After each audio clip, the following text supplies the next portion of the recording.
Well, hello, all you shiny, happy people. 'Tis the Reverend, who would have thunk it? Surely everyone by now, right?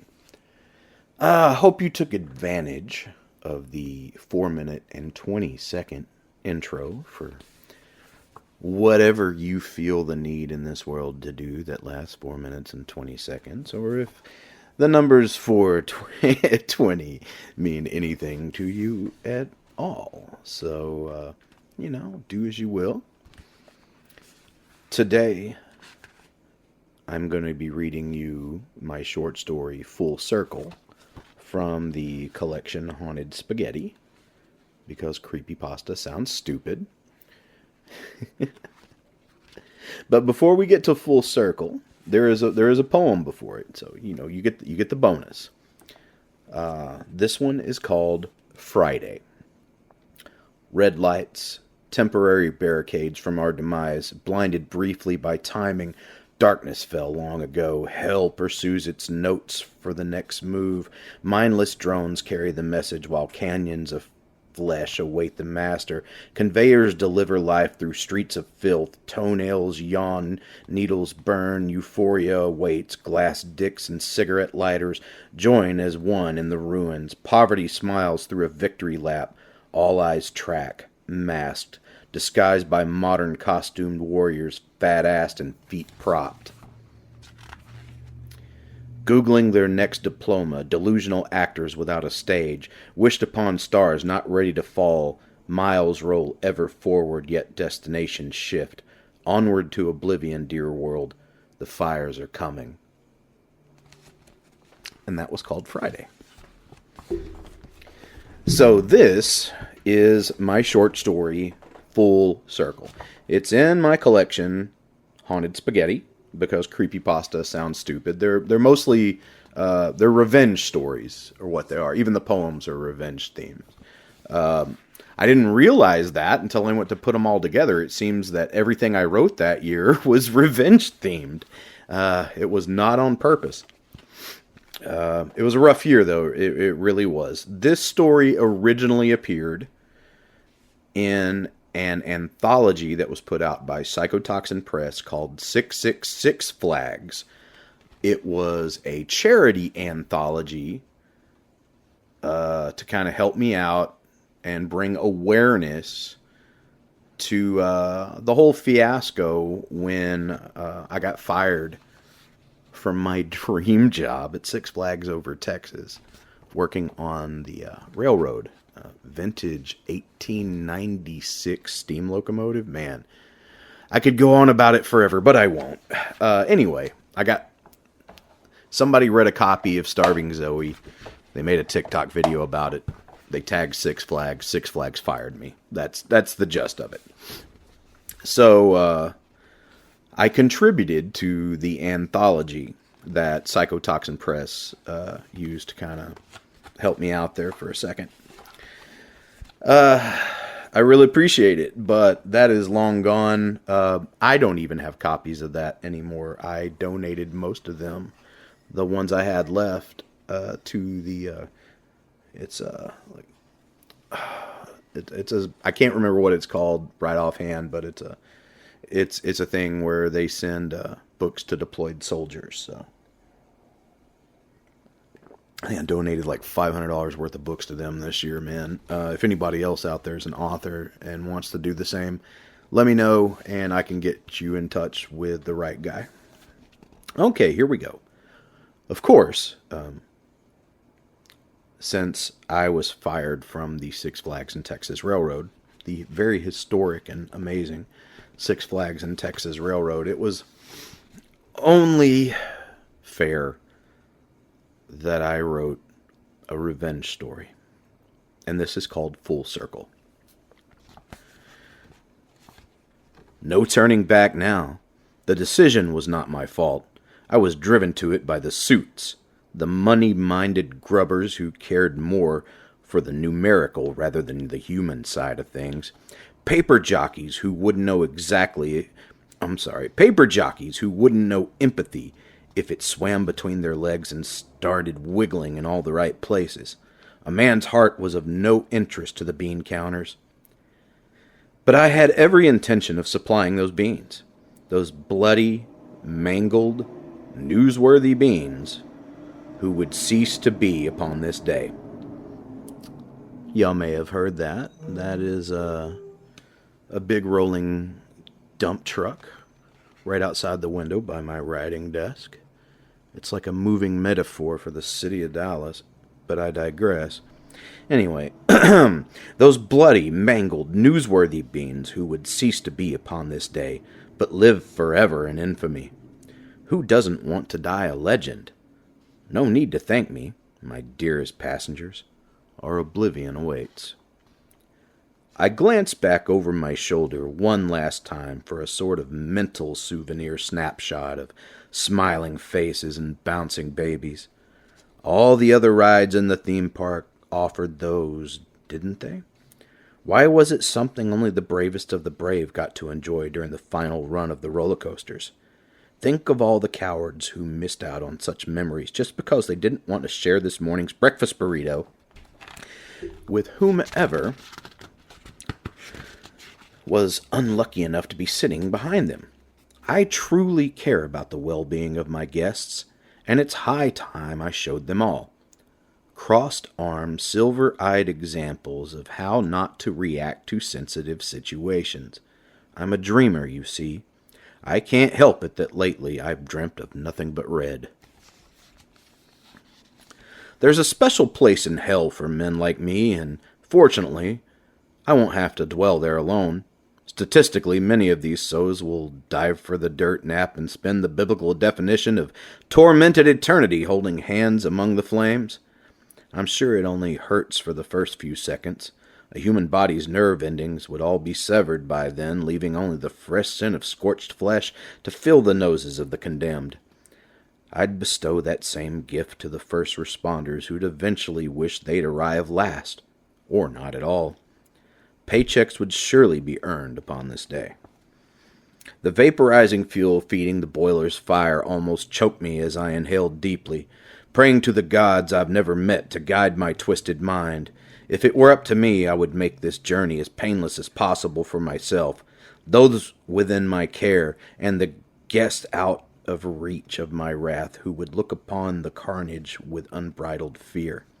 Pain, however, is the most efficient teacher upon the face of the earth. Think about it. Do you remember every time you were shoved into a timeout during childhood? Of course you don't. Now, do you remember every time you had your ass handed to you by an irate father's belt or a furious mother's open hand? Yes, you do. We remember pain, whether it be inflicted upon our own bodies or felt empathically for others. Pain is what drove my vengeance, and pain, in return, would be an overwhelming normalcy for what remains of this place from now until the end of time. Famous for all the wrong reasons is still famous. I could feel my own smile cross my face as I placed the Johnson bar in the forward position. A slight bend in the right direction brought the couplers to maximum allowance, so I nudged the throttle a bit and released the automatic brake. Surely those settings would be enough to deliver the train full circle back to this exact spot at Smithwick Station for the finale of my grotesque masterpiece. That same smile stretched further, bringing slight discomfort to my cheeks. I didn't smile much in my day-to-day life, which is why such muscular irritation was normally avoided on my part. An illusion delivered by whiny nerve endings, pain. To hell with it all. And to hell with this train. The unfamiliar whistle cord graced the curl of my fingers, and I pulled hard for all it was worth. The bray of excess steam through the tiny opening pinged ears from the front car to the rear where my conductor's perch awaited. I'd never blasted the train's whistle because it was something I had yet to earn. My conductor's exam was easy as pie, and my fireman's training was nearing its end.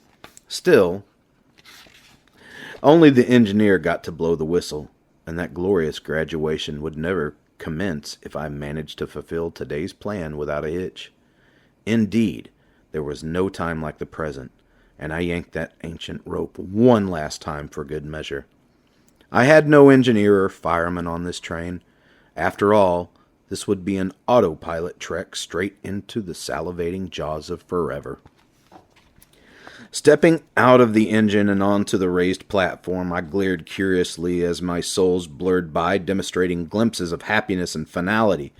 Scalding water, flesh-peeling steam, and the devil's fire never delivered quick endings, which is why it took everything I had within myself not to abandon my destiny, or theirs for that matter.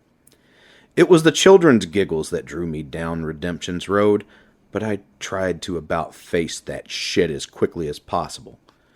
No, these lovely folks were going to get their money's worth on a fine Wolf's Hollow theme park Saturday.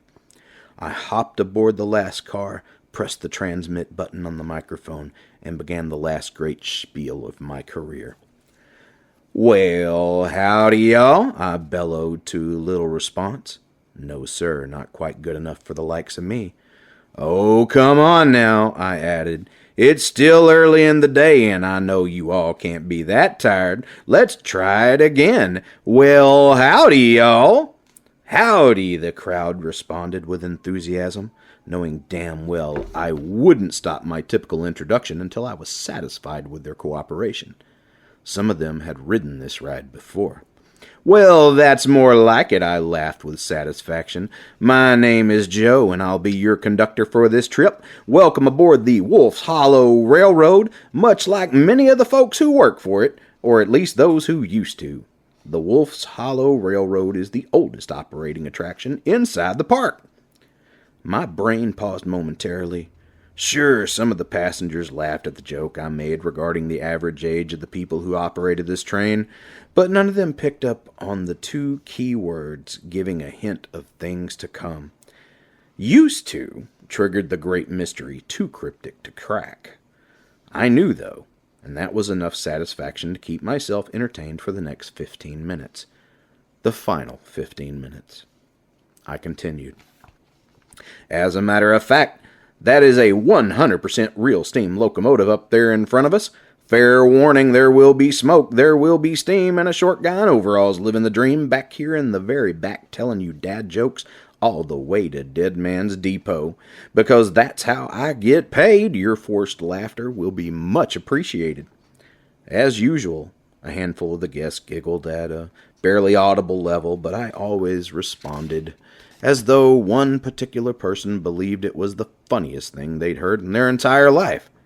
That being the case, with my meticulous plan already in motion, and it being way too late to turn back the hands of time, they were spot on considering their remaining life could be measured in mere minutes. No need for sadness, though. I was certain my own life would cease simultaneously.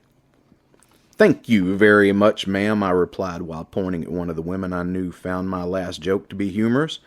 They always loved it when I called them out, especially women and children.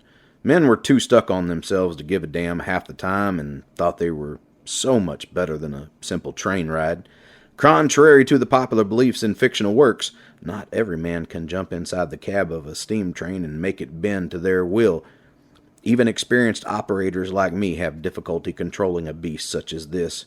You just inadvertently bought me a cheeseburger, and I shall live to see the light of another day. I suddenly switched the microphone off because there was no way I'd be able to control the laughter bubbling up from inside me. I fought with all my might, but a few stray chuckles slipped through. Nobody was getting a heads up about the coming freak show. That would take all the fun out of it. Now that I made a habit of slaughtering 100 or so people every day to use as a basis of comparison, but I imagine the surprise of it all would play into the eventual joy of the scenario. Everyone liked surprises, didn't they? Well, in hindsight, I guess not. I didn't much care for the one they had sprung on me late yesterday evening inside the Human Resources Pavilion. For the last dozen years, I've moonlighted as a strip club DJ. Granted, neither of these designations, whether it be strip club or DJ, were illegal. But it wasn't quite the product the Wolf's Hollow Corporation chose to sell to families. I argued every logical standpoint at my disposal, but the high school cheerleader turned human resources director, probably at the hands of her wealthy father or at least a few fingers from one of her superiors, wasn't hearing any of it. I guess the human resources director gig didn't quite pay the bills, and an audition at the club was the next best thing to her ditzy brain, or was the next best thing her ditzy brain pondered. I recognized her long before she realized who I was. I could have said something, but if she were truly going to entertain my customers, I would have to see the goods. She managed to expose it all, top to bottom. By the time the cogs in her nudie clock turned enough to match a name with the face, I guess she didn't want me spilling the beans regarding how the carpet didn't match the drapes. Kudos were indeed due, since it appeared to be freshly laid linoleum downstairs. That, ladies and gentlemen, is my type of basement. The kind you can shed your socks and play a damn nice game of sock hockey. As expected. She turned on me, and my day job. A true joy in my life, was hanging by a thread. Even without all the blood destined to be painted atop these ancient rails, this would be my last shift employed by Wolf's Hollow. If there's anything worth doing, then it's worth doing right. Shaking the image of my unemployment out of my mind, I continued my spiel to the masses. I hadn't even gotten to the rules of the ride yet. Safety first, boys and girls. At least until it's not. Let's go over a few rules as we get underway here, I commanded to my rarely rambunctious railroad flock. First of all, you must all remain seated at all times. We stop suddenly for squirrels, skunks, turtles, and the occasional fella in a New York Yankees ball cap. With that, a few rows of Southern baseball enthusiasts chuckled heartily as though being a Yankees fan was the most nonsensical decision of anyone's being. From my conductor's perch, I noticed a few of the wives curling up their lips at their mate's laughter. Obviously, these men were overly obsessed with the sport and possibly much less enthusiastic regarding the wants and needs of the woman. On any other day, I would slip the unhappy hookers a business card as they detained and received a smile in return, almost guaranteeing the eventual get-to-know-you texts. Those always became tit pics, and if you were truly bold enough to derail their marriage for the sake of a romp in the sheets with a heritage railroad conductor in striped overalls, the feel of something new. There's nothing quite like the feel of something new. Trent Reznor was on to something all the way back in 1989. I had no choice but to agree with him. If you're standing up when we hit those brakes, you're going to fall down, you're going to go boom, and you're going to make the news. And let's face it, folks, the news is scary enough without y'all putting your own little personal twists on it. That line always hooked the political enthusiast on my train. Sometimes I would sit and observe their mannerisms for the rest of the ride to see if I could determine whether they were a Republican or a Democrat. Not that it mattered. Even if I didn't plan on suffocating their sparks with calibrated butchery, I was just a big fan of statistics. I could then compare that information to the nightly news to see if their political data was accurate. If you based their numbers against the values of random strangers aboard a theme park train, it wasn't. Rule number 2, I carried on. Keep your head, hands, arms, feet, and legs inside this train at all times. This rule always went unheard in the ears of pretty much everyone under the age of 20, sometimes 30 if they had a girlfriend to impress or if they were a few strokes shy of a hand job. Mental, I mean. I continued my warning, but always wanted to see one of them stick a finger or head outside the train at the precise moment an unnoticed structure reared its face. Up until now, I'd never been that lucky.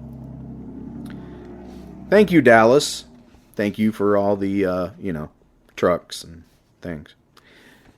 There's a lot of theming and bushes out there, folks, and some of them don't give, I explained, leaving it up to their imaginations. No one was worried about smacking bushes with their free hand or that bush whacking them back. I need some tea. Hold on just a sec, folks. Also, I'm getting the hiccups. This should be interesting.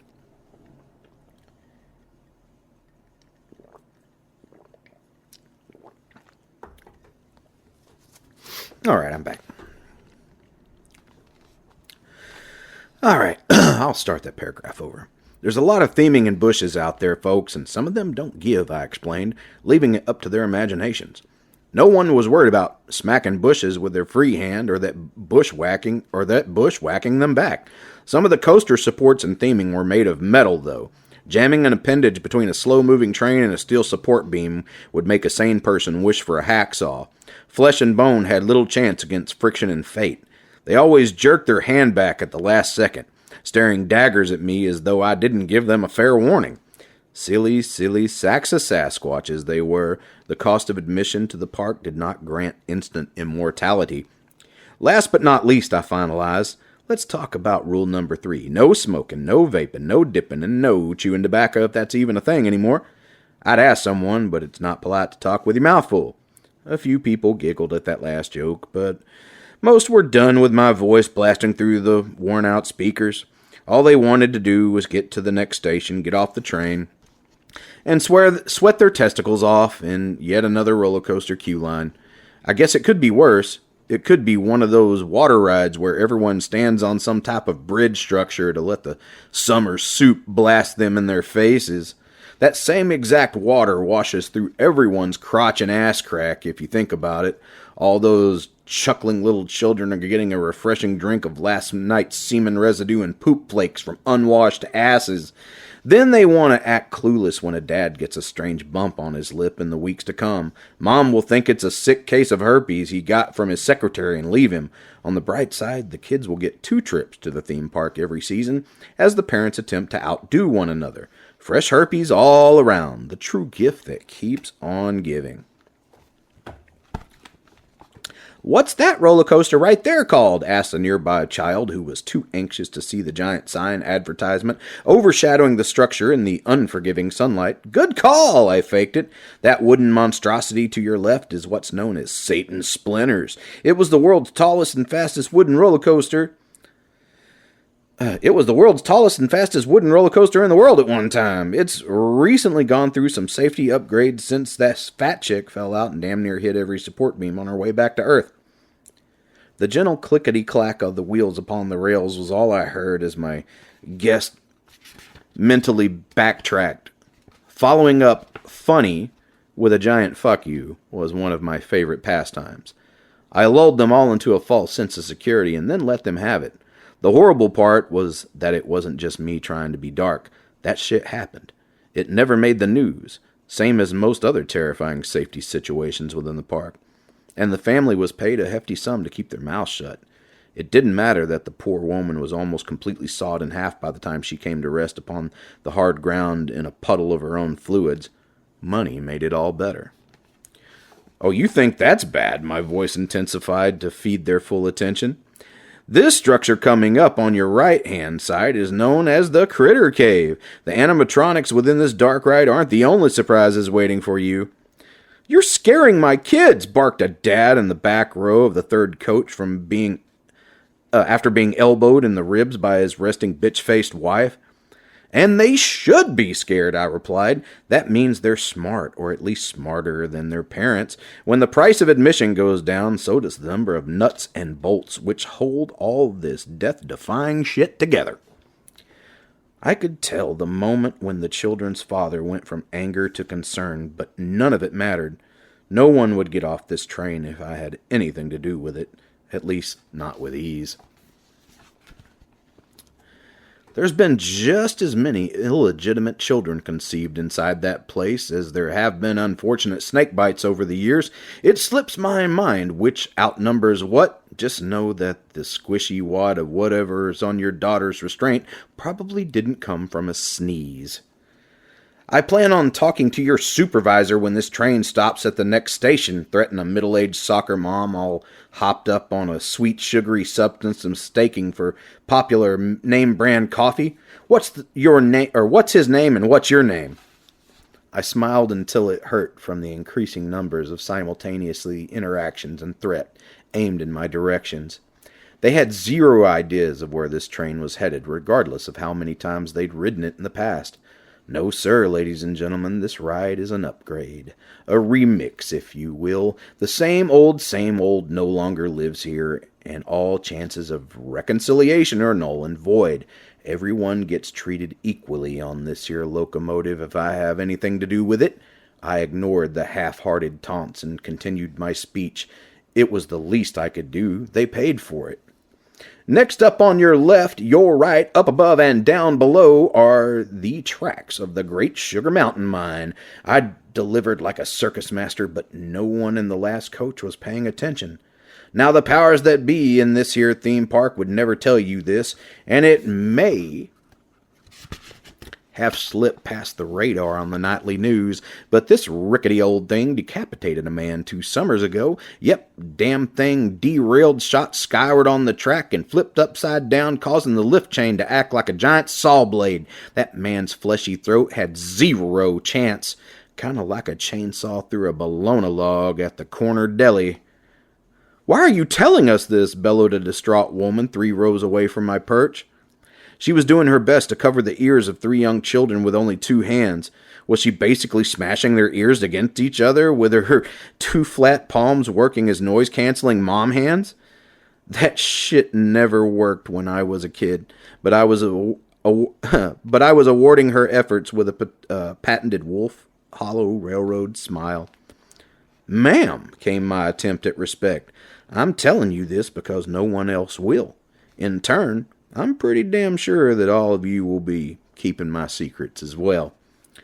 The fractured look upon her face seemed to match a few more of the guests around her who were savvy enough to see where I was going with all of this. Surely they believed I was about to pull some type of traditional American-style mass shooting with a gun that was nowhere in sight. In times of high distress, I'm sure logic falls right out the window. The only problem was that most of my patrons entered the park today with only a limited amount of that aforementioned logic. They more than likely used it all up while they were attempting to locate a parking spot. I could relate, at least until I came to work here myself. Speaking of which, this was my last day at Wolf's Hollow, thanks to a human resources director who didn't want anyone else on the staff to know she was showing off her rather odd-shaped titties at a tiny strip club near the airport named Joe Mama's. Come take a chance on the silly name, and we'll name your silly chance to come. I can't believe I wrote that. Okay, so the motto was being worked on. I wasn't... Sometimes I forget what I write. Okay, so the motto was being worked on. I wasn't a fucking writer. I was a DJ, a real artist. Seriously, though, those titties look like upside-down light bulbs. Once they were free of the bra restrictions, it was like her fucking head had 2 simultaneous flipped bright ideas in a childhood cartoon strip. Wait, did I mention that before, or was I... Wait, did I mention that before, or was it the other guy? Sometimes I have a tendency to get us confused. It didn't matter in the end. On with the show. I took a moment to reflect on this beautiful sunny day at the park. It was running at about half capacity, which meant the lines for all the coasters and flat rides weren't too terribly long. I could hear the early summer birds singing happily between the whoosh of a launch coaster and the delightful music and children's laughter on the carousel. It was a great day to be alive for sure.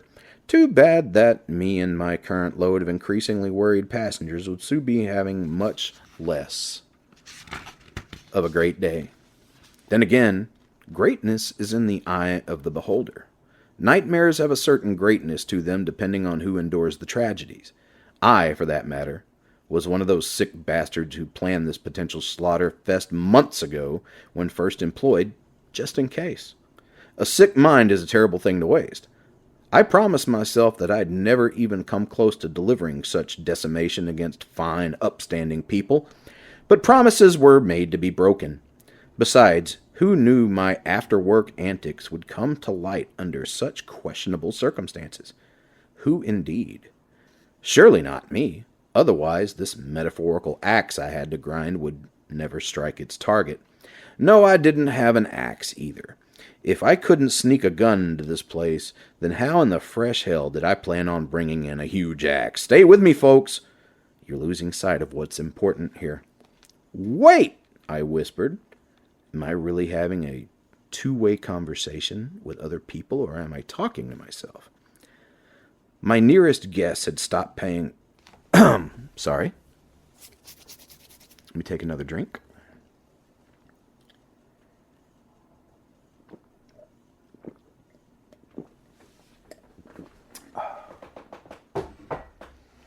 Earl Grey has become my new Budweiser.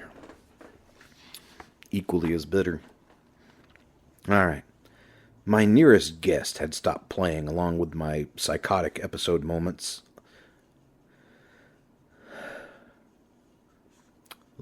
Okay. My nearest guest had stopped playing along with my psychotic episode moments ago, and we're looking forward to the station platform on the other side of the park, which should be coming up any minute now. I asked the loose mother and her 3 separate strands of walking DNA if I was actually talking to myself, but she seemed entirely too scared to answer. I almost asked another man and woman sitting next to her, but I didn't see the need to bother them during their useless bid to cling to one another. It wasn't hard to see that the train had picked up an unusual amount of speed on a downhill slope near the coming depot. I told you I got hiccups. Hold on. That was a burp. Sorry. Frito chili pie, man. Okay. It wasn't hard to see that the train had picked up an unusual amount of speed on a downhill slope near the coming depot. To the regulars, those brakes should be applying it any second now. In return, I would say to them that nobody likes a fucking know-it-all. This was my goddamn train today, and I planned on stopping it when I was good and ready. I shook off the delusions to the best of my abilities and flipped the microphone to the on position once more. All right, folks, we are approaching the Dead Man's Depot and most ironically named structure in the most ironically named structure in the damn place on the opposite side of the park. Normally, you would have a choice at this point to stay on board or get off to enjoy some of the attractions on this side of the park, but not today. I've worked too damn hard at this to allow you a say-so in our fates. That was when the typical flash occurred before my eyes, and Anthony took over. I remember nothing after that because Anthony prefers his privacy. I will say he's the most emboldened between the two of us, so the possibilities are endless. And now we change perspective to Anthony, who is actually Joe. Anyway, Joe has multiple personalities. You getting that? Did you get that so far? Okay. It was within that very goddamn moment. Okay, let me explain something first. I wrote the first part of this, the parts, Joe's part.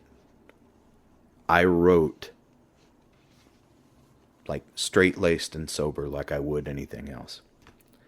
Anthony's part, I got all hopped up on edibles and then wrote his part. So there's a difference between the two parts. Like completely stone cold straight laced Monday through Friday sober. And then the other character was written on like high amounts of edibles. So here we go. It was within that very goddamn moment when I pulled a reprogrammed keyring from a 2002 convertible Mustang out of my right front pocket and pressed the button. At first, nothing happened because I'd managed to pull Joe's actual car keys out because that whiny bastard always keeps entirely too much shit in his pockets. With any luck, I was scaring the hell out of some repurposed parking lot security guard who was too overweight to be of service to anyone else. I swear that hack had so many trains ran on her it made the 4 squares on the Monopoly board jealous. Not that I'm being specific or anything. It could be anyone who fits that bill. Anyway, I fumbled for a second and hit the correct button. That's when the screaming began. I'm not the smartest person in the world, but I had entirely too much time on my hands while planning this potential scenario. I had a lot of spare money lying around for someone who originally intended to die during this ordeal. Who needs money in hell? Actually, I don't know. You might. That would suck, wouldn't it? Wasting all your money in the last moments only to find out you were supposed to take it with you? That would be my damn luck. How would I be able to buy candy and shit on commissary in hell if I don't have any money? It's too late now, though. What's done is done. To those of you who absolutely need to know, I spent the last of my savings on a ton of automatic reptile misters and placed them on timers. I'd managed to store them all at the railroad roundhouse by bringing them in one piece at a time in my lunchbox. I mean, I had to do what I had to do just in case they never came from my buddy Joe and his weakened fortitude. Then I had some video game streamer from the library build a little device that turned on and off when I pushed the old keychain. I know this is the boring shit. Let's move on. The automatic mister sprayed the gasoline I found in the storage shed for the leaf blowers and weed eaters all over a crowd of unsuspecting park goers and the cigarette lighter from a random guy sneaking a smoke in the most obvious hiding spot ever. The resulting explosion showered the train riders in a gush of burned flesh and clothing. A large woman's flaming girdle encircled two children, engulfing them in a mother's hug of flame. A portion of skull... Damn, I need to calm down. A portion of skull bullseyed a bald man in the eye, and he jumped blindly from the train into the burning structure of the depot. The smell was gut-wrenching, but I managed bravely. To boot, the guests flocked in terror toward the park entrance.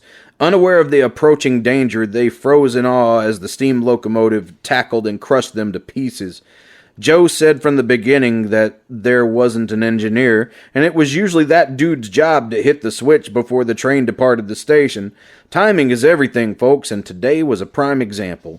There's no way that anyone in the media will ever be able to fully appreciate the sheer numbers involved in today's sacrifice. I guess they'll all figure it out eventually when they compare DNA to a list of credit card numbers from the attendance records, but only by someone who truly cared for accuracy. Probably some blogger or podcast poon who always feels the need to be bugging the shit out of someone for facts and figures. He'll create a mini-series and make the news media look like clueless court jesters, just like any other day. The drive wheels of the engine started slipping when it ran through the slimy gut piles, relieving a large portion of the boiler's steam power. Any second now, the engine would glow blue while hitting 88 miles per hour, and me and everyone else in this fucker were going to shoot forward into the future 20 years. No, I was totally kidding. Eventually, the friction between wheel and rail would connect once more, jerking the train forward and taking the guests completely by surprise. The anticipation of the finale was killing me. The next stop on Hell's Choo Choo took us through the designated kiddie area of the theme park. A burning portion of canvas atop the coaches licked the leaves as they went by, creating orgasms of flames upon the overhanging trees. In an attempt to be countrified in the name of all that is southern and holy, the park maintenance supervisor advised the money men to make the trees part of the children's equipment.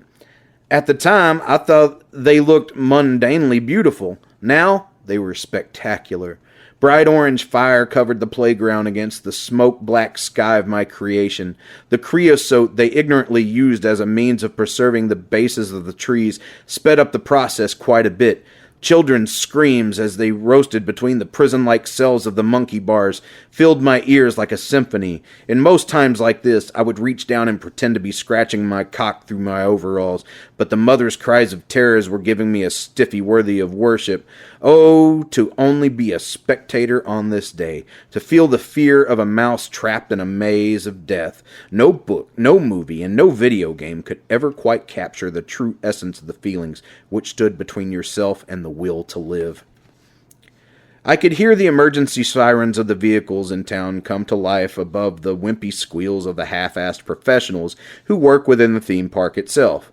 Wash-out, second-class thunder chunks who probably had some kind of criminal record or pending accusation and chose to do the work for half the price of what they were worth in the professional market.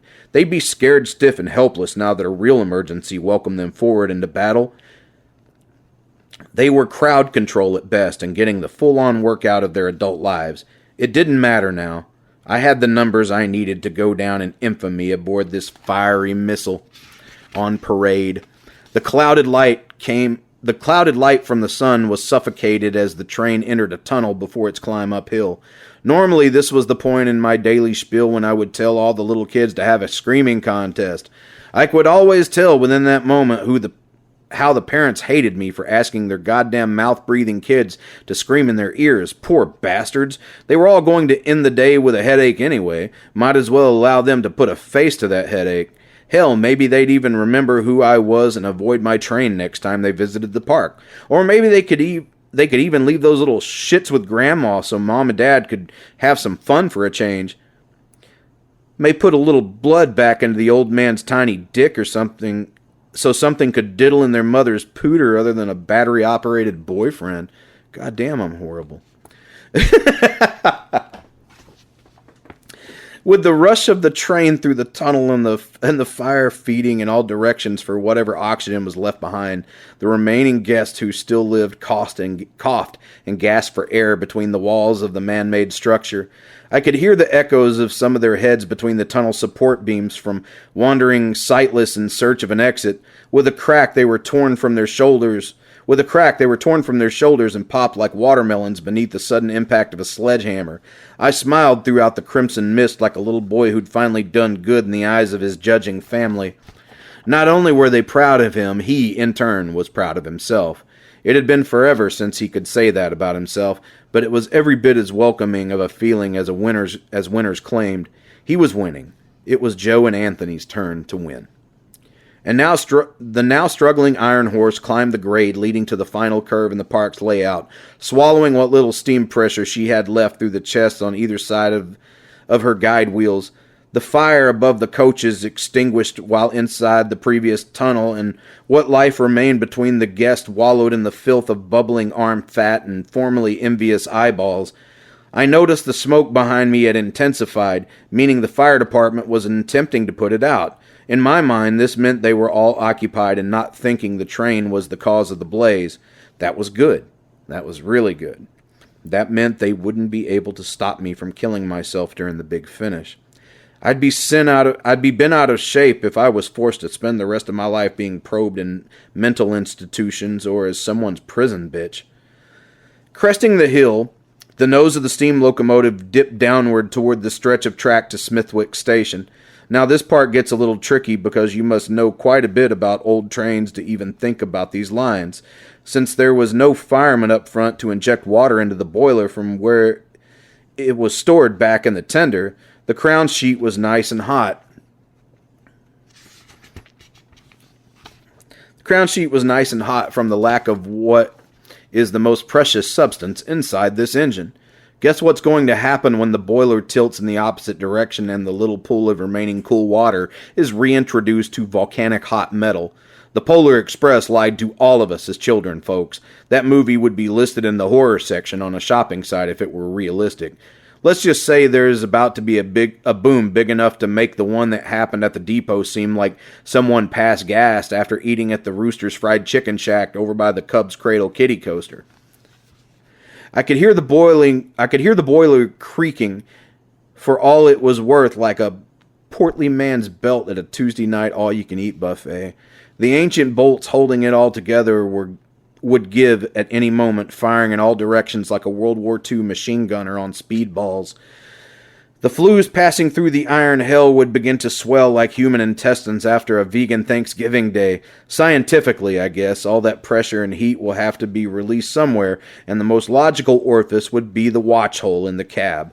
In turn, that demonic ball of finality would engulf me in a moment of anguish like none I've ever imagined. It would indeed be glorious, but probably sobbed after about at my funeral service. Believe not the preacher's bullshit, my friends and family I'm leaving behind. I wanted every second of this. I longed for it, and I made it happen. A sudden strong wind blows a peephole in the smoke, revealing the army of badges looking upon my masterpiece like an art viewing. The wheels of the locomotive screeched to a stop between the newly painted roundhouse and the cops who now scrambled in all directions. There, hung upon the outside wall of the train's nighty-night spot, were my scheduled engineer and fireman for my final work shift. I'd managed to take them both by surprise when they entered first thing this morning and stabbed them dead in the throat. Then, because it would just sound better and more gruesome in the numerous shitty books written about my escapades over the coming years, I nailed those goody-goody bastards to the wall with railroad spikes for all the unfortunate first responders to see when they entered through the employee paths of the park. Trust me, this scene will be carefully studied from photographs to make sure they get it all exactly right in the movie adaptation. It was the least I could do for my good friend Joe. He deserves to be remembered after all this, doesn't he? At this point, I basically own the amusement park. When they mop up the ghastly bits of brain and repaint the bloodstains on the rides, no one will be able to talk about this fun park ever again without thinking about me and my pal. We will live forever in the minds of frightened children and a trickling of copycat killers between now and the end of the next decade before we fade into obscurity behind another government riot or reality television star turned politician. Flavor of the week at best.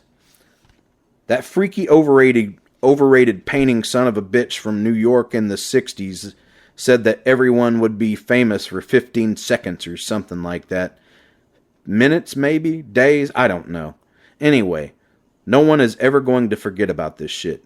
Andy Warhol was his name, I think. Overrated quack of a man who convinced a bunch of freaks that he was the next big deal. If anything, he was the first sensational drain on some rich idiot's bank accounts, the old-time version of a modern internet influencer, a waste of space on the servers of life. They'll have a field day with me and my buddy Joe after all of this, guaranteed. I raise my hands to accept the death soon to be bestowed upon me via a genius historical engineering nightmare, making all the police officers in attendance believe I was giving up without a fight. Those silly bastards. I signaled not my surrender, but my entrance into oblivion. Then the sky opened up. That was right about the time when the most unlikely of summer weather erupted above our heads, bringing a much-needed quench to the planet and the trained boiler's catastrophic thirst. A torrential surprise party of a rainstorm formed directly above the park and unloaded upon my parade at the last second imaginable. The fires were going out quicker than any firefighter could manage, and nature threw down the gauntlet of challenge at my feet. Every gun barrel from the place wherever cops come from in bulk was pointed at my head and making that clickety-clack sound they all make in movies, even when they've already been locked and loaded. This sucks in the worst way imaginable. Almost everyone else on my train had the pleasure of going full circle, but now I must delay my game through the legal process and incarceration. Add a few more years to that before they'll administer the needle, and I'm pretty pissed off at this whole scenario. Fuck you and your ass, Mother Nature. You win again. I'm sorry, Joe. I tried my best. And then we switch point of views again, back to Joe. I said I don't remember anything. That wasn't me, it was Anthony. Why won't you believe me? Why won't any of you believe me? Another flash of light appeared before my eyes, leading me back into the here and now. Looking around at the mess my friend Anthony made in my absence was impressive, but ultimately not of my doing. I hated the way he always got me in trouble, but I can credit him for saving my life several times as well. Because of that, I just can't seem to be mad at the fellow. He takes care of me when I need it the most, like the older brother or best buddy I never had during childhood. I hope he chooses to stay with me while I'm stuck in jail, because I don't know if I'm going to be able to face all this chaos alone. The two of us planned all of this together, but he did most of the dirty stuff. I truly hate having blood on my hands, even when it's my own.